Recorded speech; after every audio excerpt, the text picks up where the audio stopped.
covering the billing and invoicing enhancements for Unanet 10, really focusing on the billing and invoicing enhancements in our latest release. And just a reminder, the on-premise, you have the availability to go to the customer site on unanet.com, the customer support area, and upload the latest release.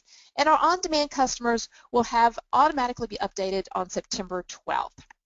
So today I'm going to cover a few areas that we're highlighting: the invoice format enhancements, the project setup and billing setup enhancements that you'll find, posting groups and what are those posting groups, reporting enhancements or changes that you'll find in the system, and then resources that are available to you. So without further ado, I'm going to go straight into the demo system and show you around. Okay, so I've logged into my demo system, and I'm just going to move over my GoToMeeting out of the way here. Okay, so I've logged into my demo system here. So one of the key things that I wanted to point out, first of all, is the ability to have multiple contract types, including cost plus on an invoice. Previously in 9.6, we've been able to have time and materials and fixed price on one invoice, but not able to include the cost plus contracts as well. So I have a few projects that I've set up just to kind of look at in this scenario here, my training services and training travel expenses. So I'm going to look at this, first of all, this training services time and materials project here, and show you about, it's a time and materials project, but the billing is set up that I have it as designated as a lead project. So this lead project will denote all of the billing and invoicing instructions, if you will, the contacts, the formats, payment terms, the number, invoice number formats. It dictates what the billing setup will be for this particular customer. In this case, it's customer 3. In addition, it tells what other projects in Unanet, whatever contract type they have in place, to be included as a contributor project. Now this lead contributor project, this feature has always been available. What's new is that the contributor projects can now be a cost plus project. So now I can have all 3 types of projects billed out together and included on one invoice. So let's take a look at the admin setup here. I'm going to go ahead and open up a new link by opening a new link and coming to the admin setup area here, and we'll take a look at those invoice formats. So you'll see here in today's 9.6 that the ability to configure invoice layouts has really been enhanced with this ability to include cost plus. There's not any longer, if you look in your current system today, the concept of an invoice type, like for standard or cost plus. It's really a single invoice that now can support multiple types of those transactions. So to accommodate the inclusion of those differing transactions on the same invoice, you'd include multiple projects on that same invoice, like I just showed you for our example with the lead and the contributor.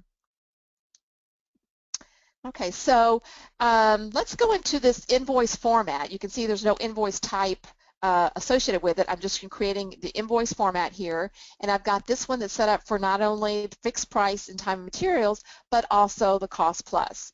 So you'll see the tabs at the top here are a little bit different. So I have the option to include individually time and labor, time and materials labor, time and materials expenses, fixed price, and cost plus, along with the other options here to include. So a couple of additions here. Because the posting of indirect costs and fee values for cost plus are now done at that detailed transaction level, we do now have the ability to configure detailed invoices for those cost plus projects. The invoice formats can also display funding cap adjustments and any outstanding receivable balances here. So that's really cool as a global summary view here. So let's take, I'm going to go through some of the tabs here and point out some of the changes. So at the summary tab here, there is the outstanding AR balance that's available to you, the show inception to date amount, and also showing the remaining project funded value. Again, we listen to all of your input and suggestions, and we take all of those suggestions and really prioritize the ones that are most frequent and the ones that we are able to put into the next point release and a major release. And so a lot of these are really directly due to your customer feedback. So continue to let us know what you're needing or requiring for processing your invoices for your customer. So T&M labor, previously this was labeled the labor tab for time materials. So it used to be available for non-cost plus formats, but it's now available for any invoice format. Its new control is to show inception to date hours. When doing so, you have the option to show this, but you won't be able to show the comments, rates, or work date at the same time. So you can either show the comments, rate, and work date, or show the inception to date hours. So note that. And then we do have the ability to show one more extra value, which is the labor category description versus just the labor category. So those are the two enhancements you'll find on the previously denoted tab for labor, which is now time and materials labor. Now separated out, previously labeled expense, it's now the time and materials expense tab. Used to be available for non-cost plus formats, but it's available now for all of them. And the two new things here are showing the markup percentage and a markup multiplier as well. Now the cost plus tab is available now, inclusive in all of the invoice format types. It's a new tab to configure those cost plus details. So in addition to the previous ability to display the cost element, expense type, person, fee method, we have new tabs here. So let me pull one down for you. You can see all the different options. So new to have display for our cost plus invoices, expense type, fee method, labor category, that labor category description, location, the pay code, person, task, and the vendor. And the output can also now be based on a base cost element or a base cost element type. So those are the additional changes for, or enhancements for the cost plus tab. For the additional items, previously this was only allowed at the project level, and now we have that available to show at the task level. So that's an enhancement for the additional items, the additional one-time items. The funded value adjustments, we have the ability to show on the invoice amounts amounts that have been excluded due to a capping logic. And I'm going to talk about that capping logic here shortly.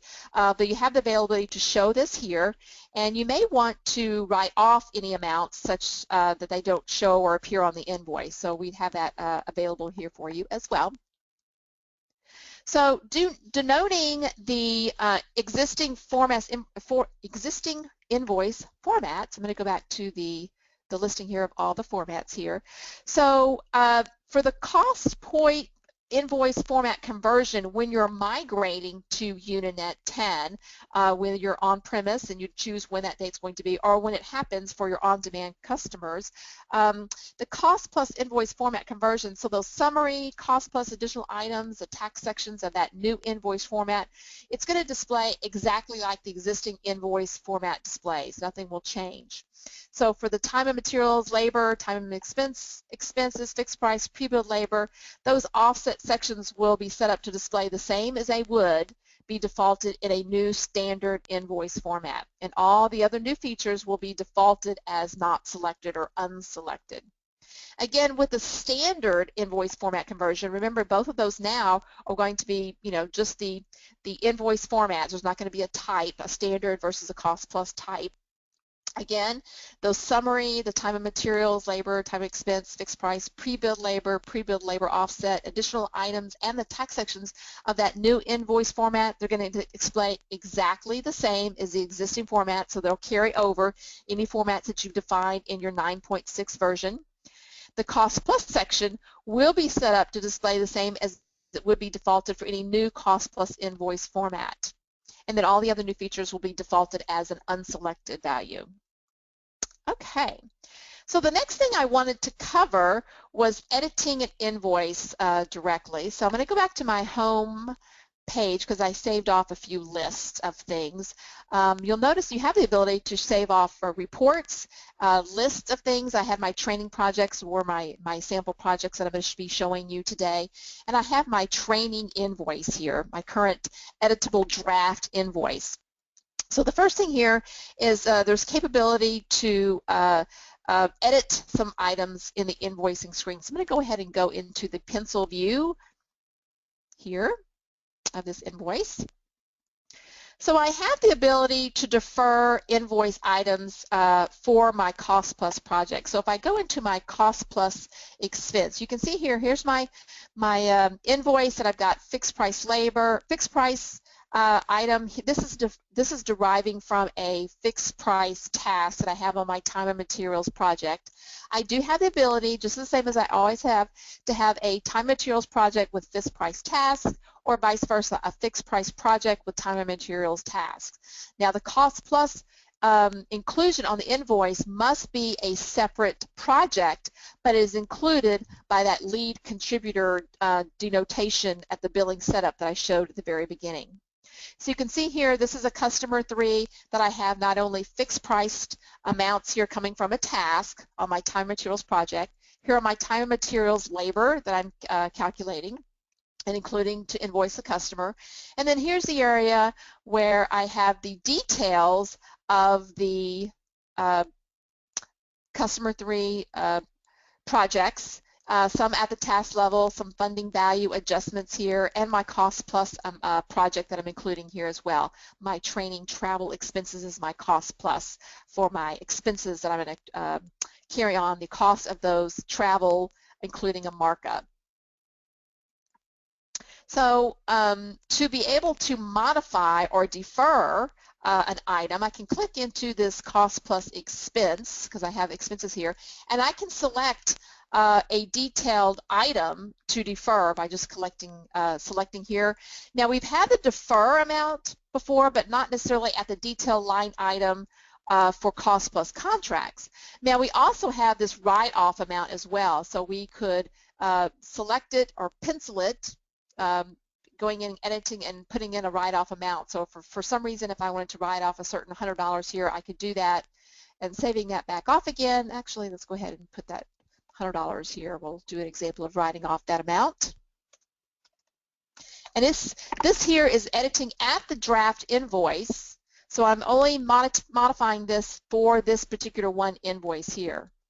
And then I can write off that selected amount.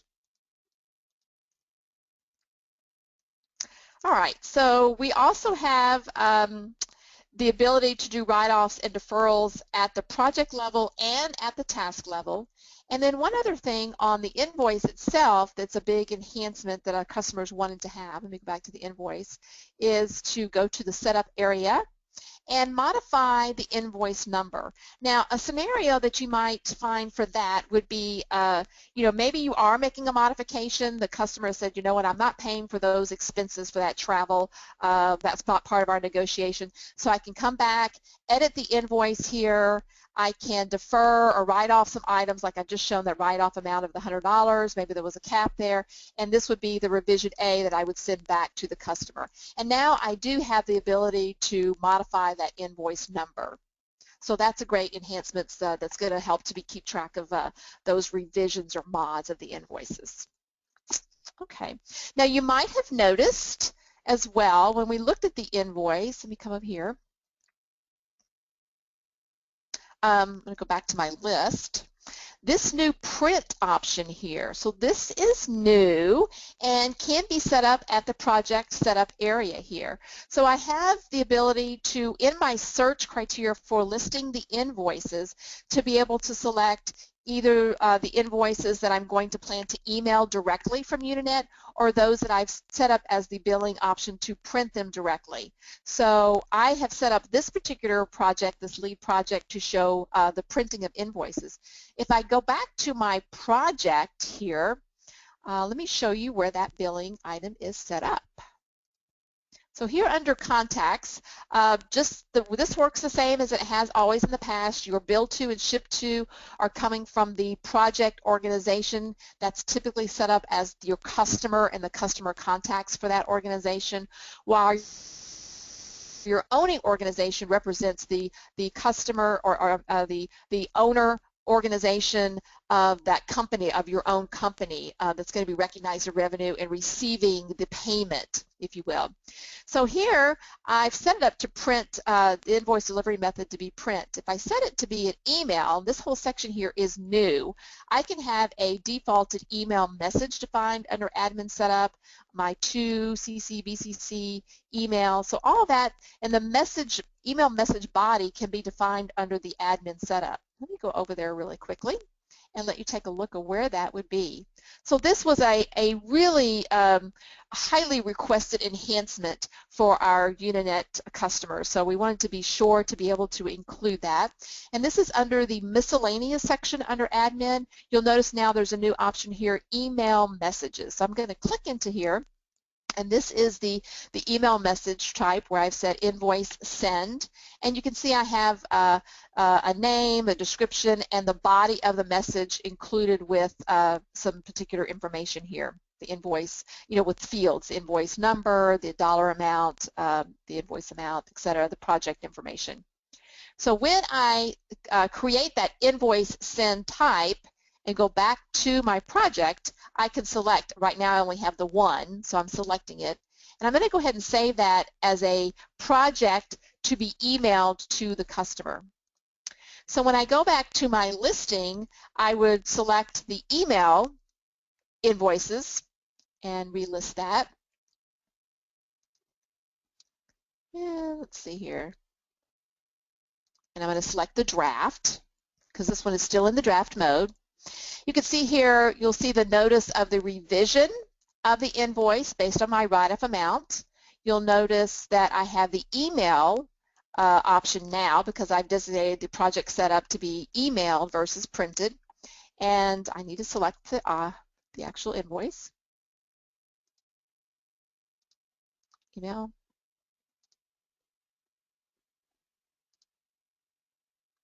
And then it will give you an option to email those directly based on the project setup of the project invoice that we have here. Let's see here. Setup, I've covered that. Make sure I've covered everything that's important to you. I next wanted to go into some quick things you'll see on the reporting options. So let me come back here to my home page where I've set up a couple of reports that have some enhancements that I wanted to take note on for you. The first one is this invoice details report. It has been enhanced with a new couple of search criteria that includes the legal entity, and that's going to be based on the accounting package. If you do have the accounting add-on package, you have the ability to define a legal entity, which would be recognizing the revenue. The most important thing on this one is selecting a posted date, so the range of that posted date. When you posted those items, those transactions, you can select that based on that posted date and run the report on that. And then conditionally, any fiscal period range as well. So that's pretty important to be able to show those posted date.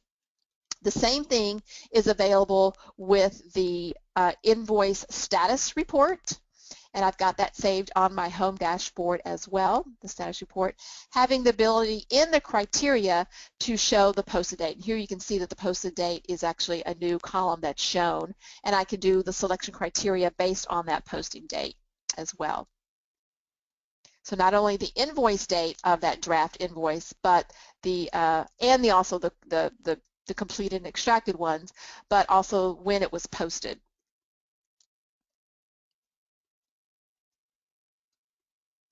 And then, of course, one other item is the listing of invoices here. I'm going to go back to my listing invoice that I've saved. Now, even though a list function is not a report, you still have the ability to save a selection criteria, as I have done here with the save criteria, and being able to search invoices here and show not only, again, the invoice dates that you had before, but also the posted dates as well. Okay. I also wanted to show briefly about posting groups. That's really our command central area, posting groups. So you'll see some new areas under the admin setup, and one of them is this posting group. Let me find it here. It's really the command central of Unanet, and you can take advantage of that with Unanet 10. What it will do for you is define the accounts in the order of accounts and where to look for accounts.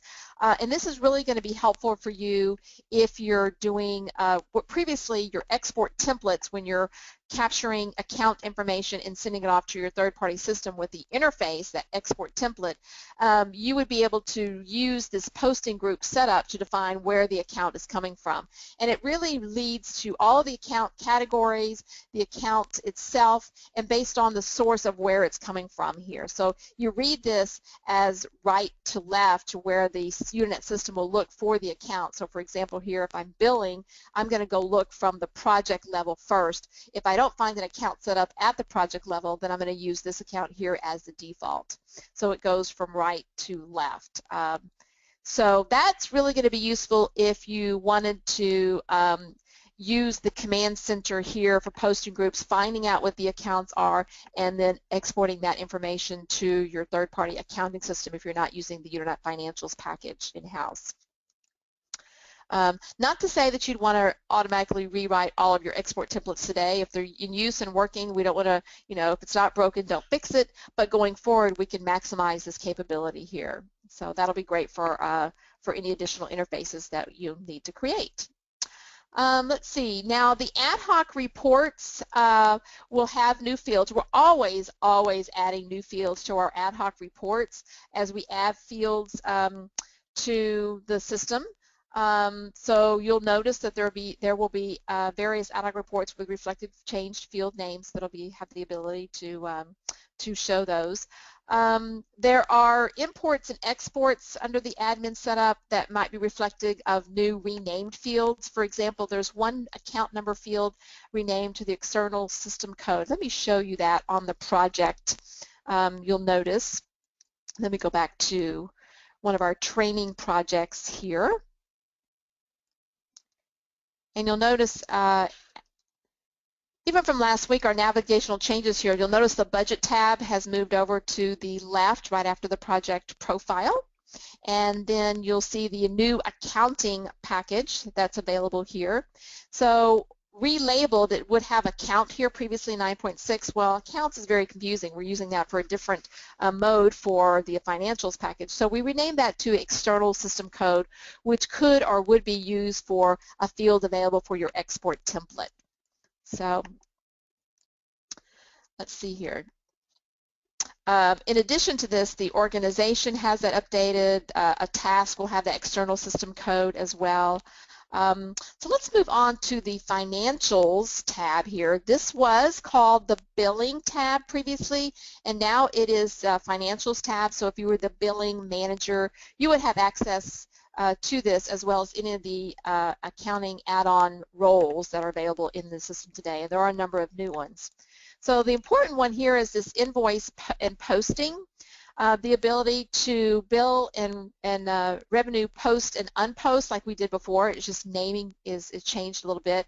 But we can also do individually labor cost posting and unpost, and separately the expense report post and unpost separately. Before it was all together, the billing and revenue, all transactions, expense, labor, etc. that were in the locked or extracted and then already previously been billed would be pulled. Well, now they have the ability to go one step further, more granular in selecting just labor costs, labor transactions, or expenses.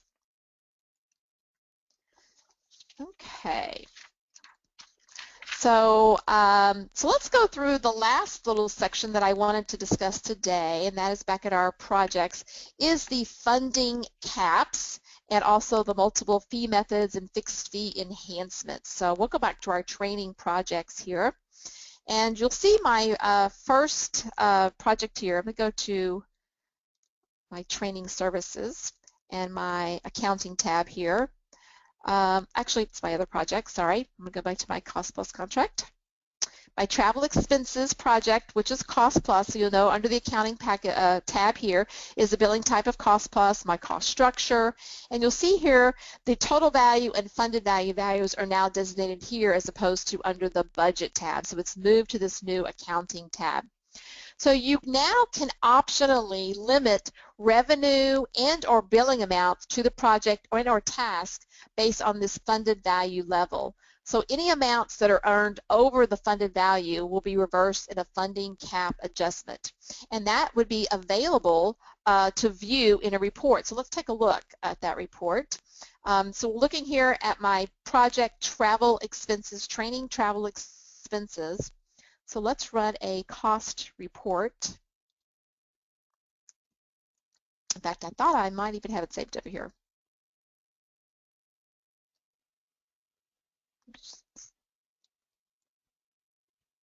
Oh, maybe not. Okay, so let's go to my JSR really quickly, my cost summary report, and I'm going to run it on my training projects. First two here. And I will open it up to the current year for my transactions. Now notice here in our Unanet 10 version is the cost report name. And we're going to talk about this in detail at another webinar coming up in September. But this is new with Unanet, and it really is very valuable. And it's probably one of the biggest project management enhancements that we have for our current customers without the additional financials package. It's the ability to have many or infinite number of cost reports. This default JSR report is probably very similar to a JSR report or that cost report that you're seeing today. You may have configured it, your rows here to be configured based on what you need to see, but you only had one option to be able to view that particular view. Now we have multiple options with cost report names where I can select a different one to show what I'm interested in now, my write-offs and my adjustments, and rerunning the report. And it's a completely different report, just showing what I need to see for that particular role that I'm showing. So you can see here I've got my funding cap adjustment. I had an overage of $2,000 in my labor. For those expenses. That was a cost plus expense project. So it's showing here as my $2,000 off. Okay. So this again is that project cost enhancement.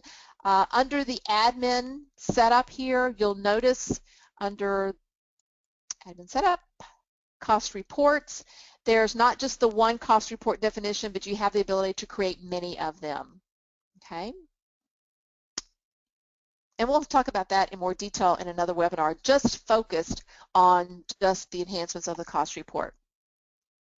And then back to my project, we also do have the ability for multiple calculation fee methods. So previously we had the one method that you could select and define, and now we have the ability to really more closely mimic your contract negotiation. So for instance, if you had negotiated that labor would have a fee factor of 7%, then you could separate that out based on having ODCs with a different percentage that you've negotiated your contract with your customer. And in addition, we have this fixed fee amount that is a cap during the posting process. Should the calculated fees that you defined here exceed this fixed fee amount, then that system, the Unanet system, will automatically generate necessary adjusting entries to reduce the fee related to those amounts of the fixed fee threshold. And then similarly, if there are any entries for any remaining fee balance, it can be generated at the project completion. So that's new as well. In addition, you'll see, let's see here, project billing setup. We've covered, I'm making sure I've covered all the different enhancements. Oh, and there was one other here for exporting billing information. I wanted to show the export. There's a few new exports here available to you, and one of them being the billing setup here. I've got to find it, the invoice setup. Oh, here we go, project invoice setup. So that's one of the new exports that's available to you to very easily do all of the invoice setup in a mass environment. You're obviously going to see other new exports here, but I wanted to just focus on the ones that have to do with billing and invoicing separately. So as opposed to going into each project with the user interface, you can do a mass project setup for all of your projects for any modifications that you have to do. Let's see, payment method. This the Unanet 10 version includes an improvement in the flexibility in configuring payment methods. So let me go to the admin setup to show you that. Previously, we had the three kinds. It was the company paid, employee paid, and corporate card. So now you have the ability to configure as many as you want, and there's properties to be able to manage this under this payment method screen here. There's a couple of properties that can be set up for the corporate card reimbursement and the non-employee, showing those company paid expenses as well, those items. So during the migration of the version 10, the payment methods that were defined in your system will be configured to reflect the values as determined by any legacy properties that you might have been set before. So just know that you have the ability to create as many new payment methods now as opposed to just the three that were in place in your previous 9.6 version. And then the payment terms, I wanted to make a quick note on the payment terms as well.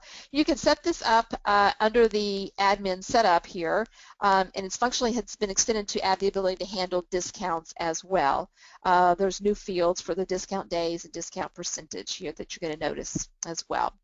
And then the payment terms can be defaulted by the owning organization of the project, and it can be defaulted there for your default payment term. Not that it can't be overwritten at the project level or at the actual invoice level, but it can be defined initially at that particular owning organization, the organizations that's receiving the payments, your company.